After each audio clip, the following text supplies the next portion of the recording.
Well, praise the Lord, hallelujah, and thank you, Jesus. Well, it's around that time right here on KAZ Radio where I have one of my most favorite parablists, none other than the Parablist, Deborah A. Wright. How you doing, Parablist? I'm feeling wonderful today. It's 2 o'clock on Friday, and you know what time that is. Time for just telling my stories. Today was a little uncomfortable for me, but we're going to talk about changes in our lives.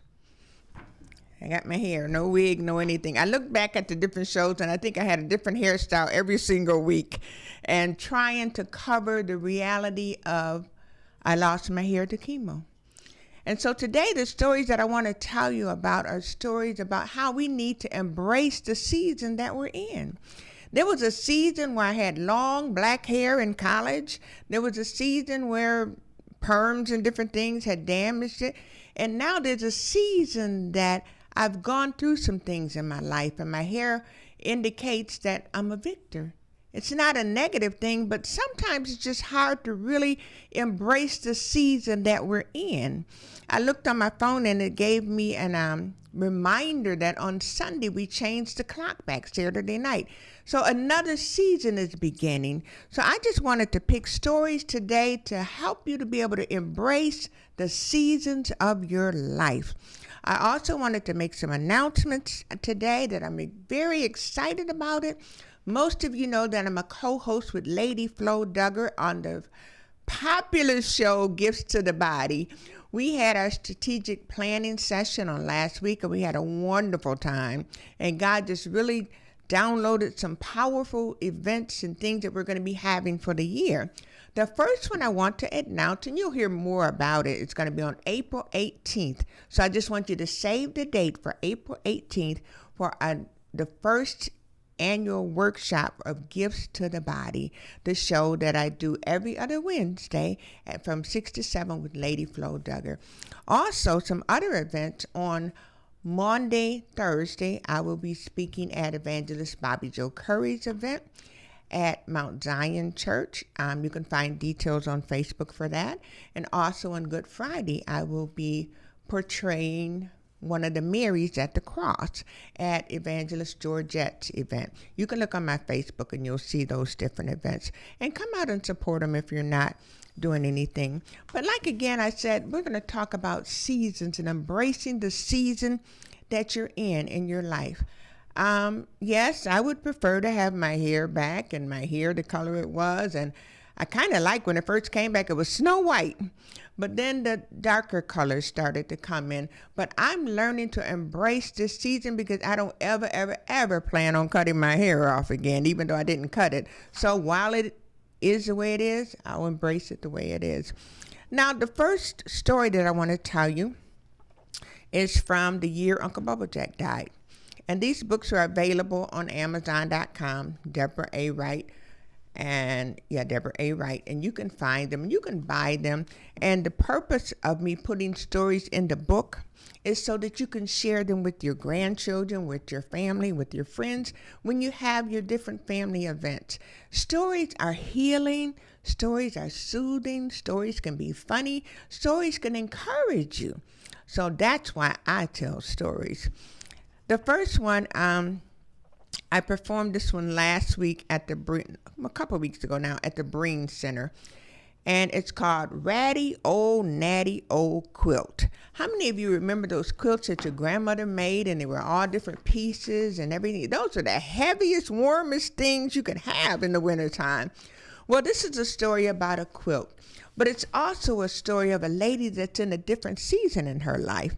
She was at the season where she was young and vibrant and could take care of her children. But then as the years went by, she got to the season where her children needed to take care of her. So again, this is Ratty Old Natty Old Quilt. Now, Mama Mamie had 4 kids who had 4 kids, and they had even more kids. Now, Mama Mamie had gotten up in age and found it difficult to live by herself and take care of herself anymore. For the past few years, different family members took turns keeping her. Now, no one seemed to mind. At least It's the least they could do for her raising 4 kids the way she did all by herself when their father died in the war. Now, Mama Mamie was no problem to keep at all. She was not a big talker. She minded her own business, and she only spoke with her tongue dipped in love and bathed in wisdom. And she taught her children to do the same. Now, every few months, she would move to the next sibling. She liked it this way because she never stayed long enough to become a burden to anyone in the family. And she got to see all kinds of different places. Now, everywhere Mama Mamie went, everybody knew it. Her famous handmade quilt went with her. And it would sit prominently in its place on the arm of the sofa in the sitting room. The whole family knew the story of the family quilt, but it was special, and it was welcomed right along with Mama Mamie whenever it went. Now, it would be too much to expect to believe that things would stay the same in a family. One of the brothers got remarried after the death of his wife. Now, over time, it was time for Mama Mamie to go to the newlyweds' house. Mama Mamie had gotten along with Tony's new wife so far. They've never had any problems, and nobody expected anything different. Now, the day when Mama Mamie moved into the newlyweds' home, she was welcomed with open arms. It wasn't long before Kim, Tony's wife, noticed the quilt. Now, every time Kim would take that quilt off of the couch and place it in Mama Mamie's room, it would reappear right back on the couch. Still being somewhat a newlywed, Kim wasn't stupid. She knew better than to raise any sand between her new husband and his mama. So every time she found it, she kept taking it back to Mama Mamie's room. But that quilt gave her the creeps. It was just something about it she didn't understand. Now, it was always clean and pressed, but it simply did not belong in her living room. Kim had moved in Tony's house when they got married. Now, it was time for a change all around. New furniture, new decor. Yes, a woman's touch is exactly what it needed. She had cleared out the closets and donated a lot of old things and was ready for new surroundings, including new furniture. When the furniture came, the house looked nice.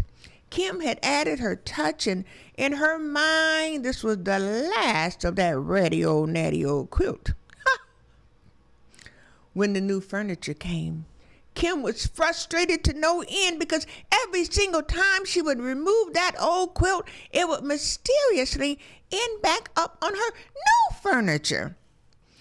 At a family outing, Kim felt comfortable with one of the other sister-in-laws, and she approached her and said, "Now, don't get me wrong, I love Mama Mamie, but what is it with Mama Mamie and that quilt?" Her sister-in-law's eyes lit up and a smile came across her face.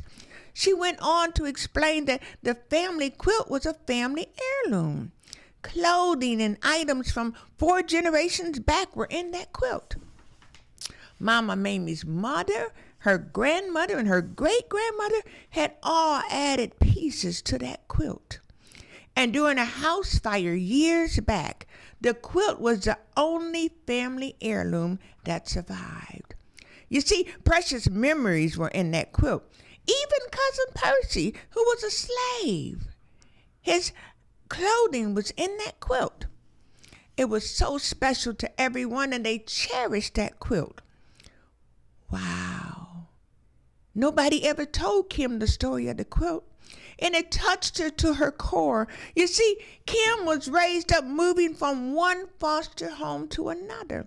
She never had a chance to know what it felt like to have a family history.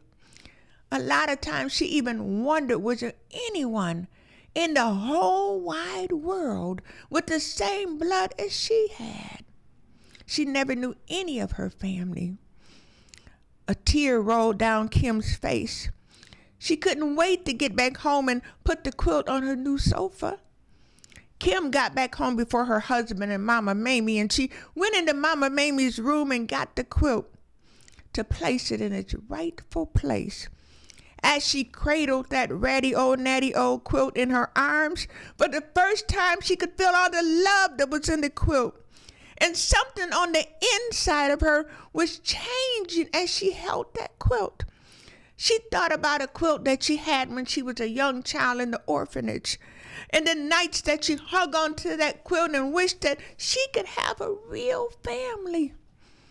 Somehow along the way, that quilt got lost. Upon returning to the living room with the quilt, she lovingly placed the quilt in its rightful place. And as soon as she laid it down, she noticed a new patch on the quilt. And to her surprise, it was a piece of one of the old dresses that she had thrown away. Mama Mamie, even though she was sick and ailing, had taken the time to lovingly add Kim to the quilt. This new addition was a way of officially welcoming Kim into the family. Kim cried and hung on to that quilt. You see, for the first time in her life, she felt like she was part of a family, a real family. When her husband and Mama Mamie came home, they found her fast asleep on the sofa, wrapped in that quilt like a newborn baby.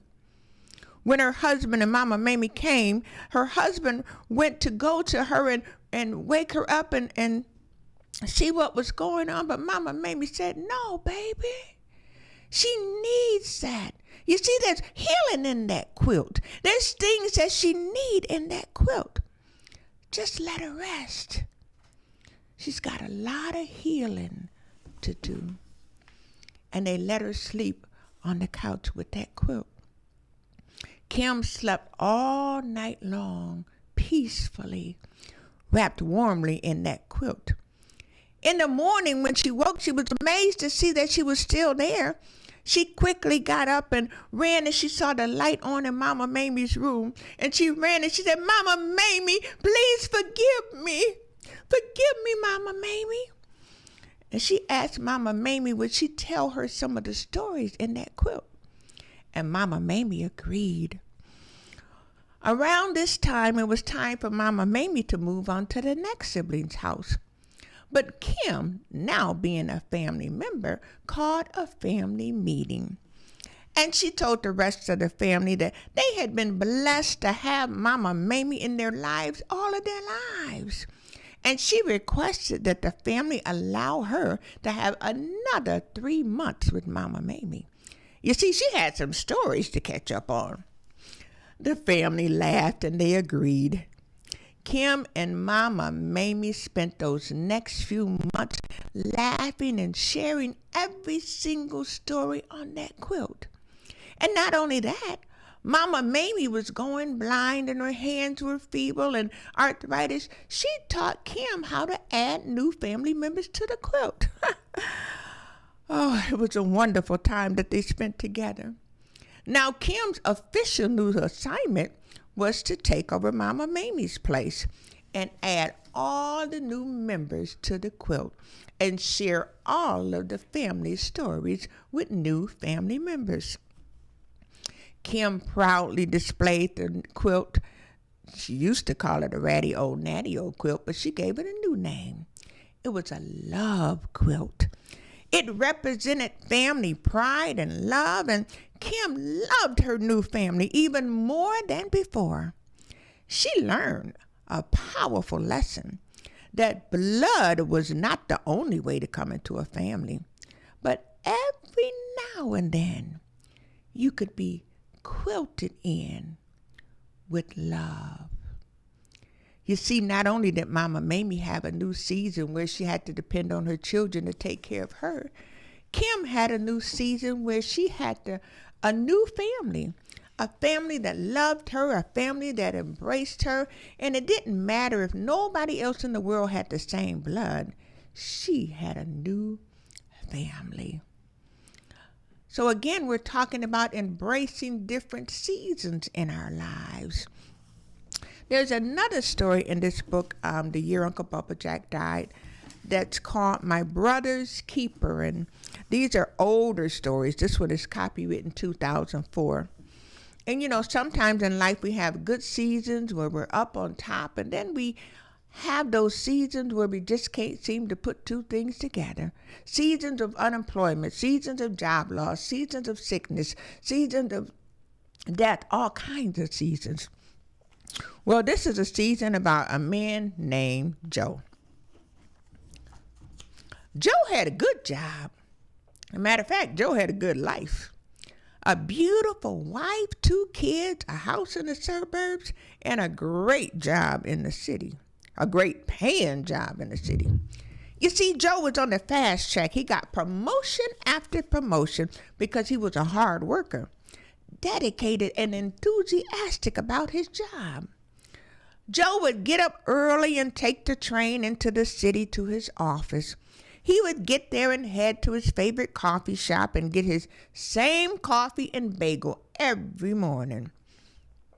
Now, one day he had just picked up his coffee and his bagel, and he headed towards his office when he noticed a slight commotion right outside of his door. As he got closer, he realized that all of the commotion was over a homeless man resting in the alley near the office entrance. Joe smiled and nodded at the man, and the man smiled and nodded back at Joe. Now, the next day, Joe saw the same commotion near his office door. It was the same man. This time, Joe gave the man his coffee and his bagel. The man smiled and nodded. Joe decided that he would have to brave his secretary's coffee today. On second thought, he'd just do without. The next day, Joe remembered the man while he was in the coffee shop, and he bought 2 cups of coffee and 3 bagels, just in case the man was still there. He was there at the doorway as before. Joe handed him the coffee and the bag with the bagels in it. The man smiled and nodded. Joe smiled and nodded right back at him. This went on for a few days, and Joe actually looked forward to seeing his new friend. They never spoke a word, just a smile and a nod. One weekend, Joe noticed that the weather was getting cooler. He decided to take one of his gym bags and fill it with some items for his new friend. The homeless man was about Joe's size. He was about Joe's age, and he even put in a nearly new ski jacket, warm hats and gloves, and a pair of hiking boots, shaving products, deodorant, and the like. He could hardly wait till Monday to give them to his new friend. Now, this time, along with the coffee and the bagel, he handed his new friend the duffel bag. His friend really smiled and nodded this time. The next day, his friend was in the same spot, shaven and cleaned up with his new clothes on, and talk about perfect fit. Joe felt so great. Now, every now and then, he would put $20 in the bag with the coffee and the bagel for his new friend. And this went on for quite a few weeks. Just a smile and a nod between them. One day, Joe picked up the coffee and the bagel only to notice that his friend was no longer there. Joe was sad. He continued to bring coffee and bagel for a few days, but there was no sign of his friend. Joe's company faced hard times. Over the course of 3 months, they were out of business, and Joe was out of a job. The money that he and his wife had saved slipped away over the next year or so. Joe was always overqualified. He couldn't find a job. His wife found a job, but she couldn't keep up with the level of expenses that they had built up. They started selling off items and were down to the luxury car. Joe loved his car, but Joe loved his family too. So they traded in the car for a hoopty. One week they managed to pay all of the main bills, but Joe realized that they didn't have any money for food. No one said a word. They all went to bed hungry. Joe tossed and turned all night. He knew that he had to do something to feed his family. He remembered seeing a church not too far away that fed those who needed a meal. Early the next morning, he gathered his family in the hoopty and they headed over to the church. There was absolute silence in the car. He ushered his wife and children to the front of the line, and the food was a welcome sight. With his head hung low, he held out his plate, too ashamed to look up. But out of the corner of his eyes, he noticed the person serving the food looked somewhat familiar to him, but he didn't know where he had seen him before. After the meal, they were instructed to pull up their car, and they were given food for the rest of the week. Joe was so relieved. His family could finally eat. When they got home and unloaded the boxes of food, Joe noticed that there was a note in the box. The note read, "Dear Brother Joe, words cannot express how appreciative I am for the coffee and the bagels and the cash that you blessed me with when my company went bankrupt. I was able to take the clothes and find a job and get up on my feet again. I was blessed to start my business again, and I am doing extremely well. I promise to give back to someone else just like you gave to me when I was down and out. I heard about your company going under. I would love for you to come and work with me." There was a business card in the package, and there was also $500 cash in the package. The note went on to say, "How about Monday? Thanks again, Joe." You see, there's seasons in our time in our lives where we're on top. But things outside of our control can instantly turn the tables. I think about people that are in Nashville. Last week or a week or so ago, they had their beautiful homes and their jobs and their cars and their lives, even some of them. But something out of their control, a tornado, turned their lives up topsy-turvy. But I chose these stories to tell you that there is hope. There is encouragement. We can realize that weeping may endure for a night, but joy comes in the morning.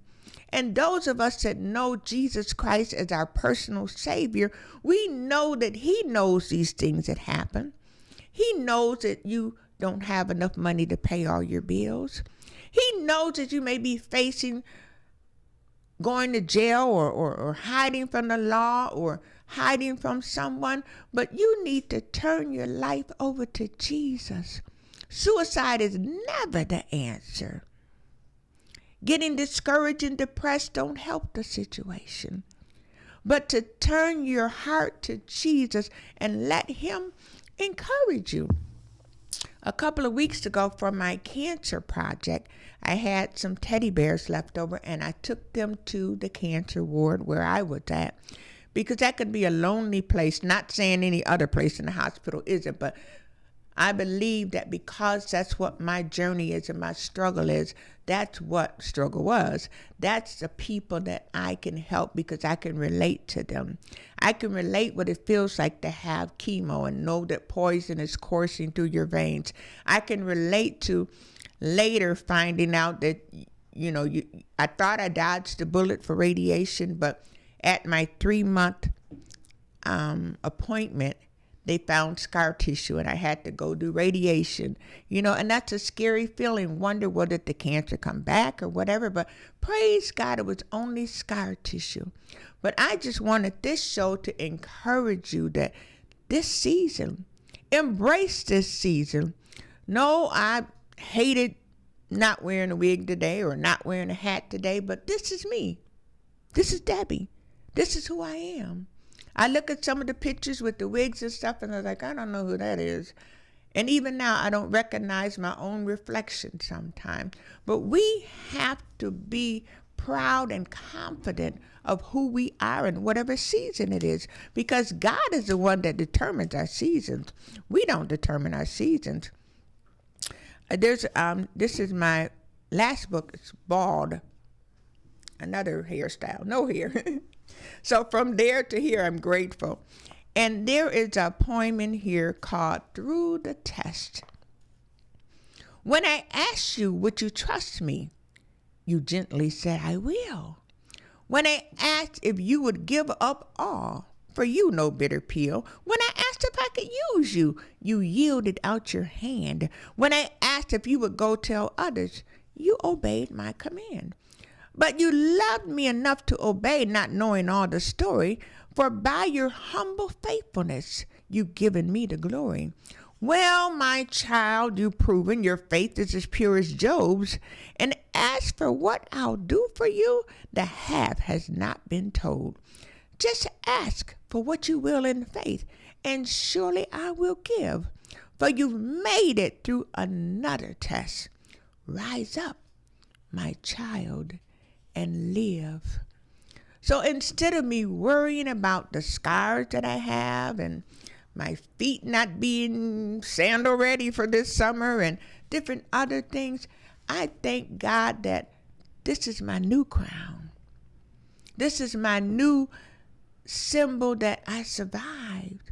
Stage 4 cancer, since I found out I had it in May last year, a lot of people have gone on to their reward. So you may wonder, why did this woman get on every single week and tell these stories from 1999 or whatever? Because I promised God, He gave me stories. And the stories weren't just to sit and write a story and put it in a book, but the stories were to encourage other people. There's people right now that are like Mama Mamie. They find themselves at the point in their life where they're not able to function like they used to. They're finding themselves where their driver's license, they're not sure whether to renew it again. They're not sure whether to renew their lease again. They have to be at the mercy of their children or other family members. And some people aren't blessed like Mama Mamie. Either they don't have children or their children don't want to be bothered with them. And then you have people like Brother Joe. They were flying high and making good money and doing wonderful things. And all of a sudden, things out of their control took them down to what they would consider the bottom. But again, I just want to encourage you, remind you to bring your clocks, spring forward, bring your clocks back this weekend, but to embrace the season that you're in now. It could be a good season. Embrace it. It could be a bad season. Embrace it. Not saying you're going to be happy about it, but what is a lesson that you're going to learn about?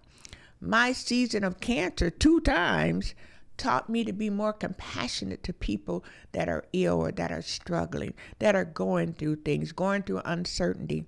And out of that came this program, just telling my stories. So every Friday, if I can come at 2 o'clock and just sometimes make you laugh, sometimes make you cry, but all the time make you feel grateful and thankful to God for who you are. Until next time, this is Deborah A. Wright at KAZ Radio TV Cleveland, just telling my stories. Thank you.